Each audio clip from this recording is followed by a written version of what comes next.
चीन की पैंतरेबाजी लगातार बढ़ती ही जा रही है। उसकी धमकियां अब कई देशों तक जा पहुंची हैं। ताइवान के मुद्दे पर चीन ने जहां एक तरफ अमेरिका को धमकी दी थी, वहीं अब उसने अपना दायरा बढ़ाते हुए बाल्टिक सागर के किनारे स्थित यूरोपीय देश लिथुआनिया को धमकी दे दी है। दरअसल चीन ताइवान पर कब्जा करने की फिराक में है, लेकिन अमेरिका, भारत, जापान के बाद अब लिथुआनिया ताइवान के साथ मजबूती से खड़ा हो गया है। और इसी बात से खुन्नस खाए चीन ने पहले अमेरिका के बाद अब लिथुआनिया को संभावित परिणाम भुगतने तक की धमकी दे दी है। चलिए अब समझते हैं आखिर क्यों चीन ने लिथुआनिया को धमकी दी है। दरअसल लिथुआनिया की राजधानी है विनियस और वहां पर ताइवान ने अपना ऑफिस खोला है और इसी वजह से चीन की हवा खराब हो गई है। आलम यह है कि लिथुआनिया से चिढ़े चीन ने अपने राजदूत तक को वापस बुला लिया है। चीन इतने से नहीं रुका, उसने इसके तुरंत बाद एक और फैसला लिया और लिथुआनिया के राजदूत को भी तुरंत पेइचिंग छोड़ने का निर्देश दे दिया। चलिए अब ये जानते हैं कि चीनी विदेश मंत्रालय ने लिथुआनिया को क्या कुछ कहा। चीन ने कहा, इस तरह के कृत्य का मतलब पेइचिंग के साथ संबंधों को खराब करना माना जाएगा।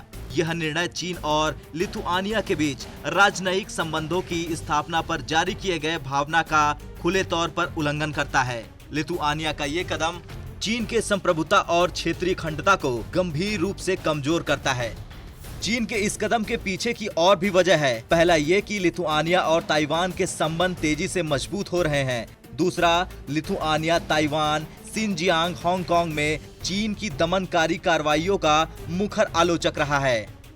तीसरा, लिथुआनिया ही वो देश है जिसने कुछ महीने पहले चीनी राष्ट्रपति शी जिनपिंग की महत्वाकांक्षी मिशन को छोड़ने का ऐलान किया था। चौथा, लिथुआनिया ने ताइवान को कोरोना वायरस वैक्सीन देने का भी ऐलान किया हुआ है।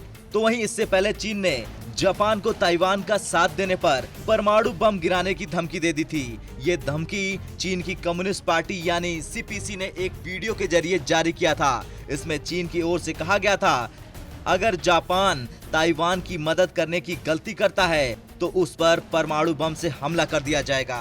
खैर, चीन ताइवान के शांतिपूर्ण विलय की बात तो करता है, लेकिन उसने ताकत के इस्तेमाल को भी कभी खारिज नहीं किया। यही नहीं, चीनी वायुसेना के फाइटर जेट अक्सर ताइवान के क्षेत्र में घुसते रहते हैं। ताइवान इसका विरोध भी करता है, लेकिन चीन अपनी चालबाजियों से बाज नहीं आता। वो ताइवान की सीमा में घुसपैठ करने की कोशिश करता रहता है। ब्यूरो रिपोर्ट, भारत तक।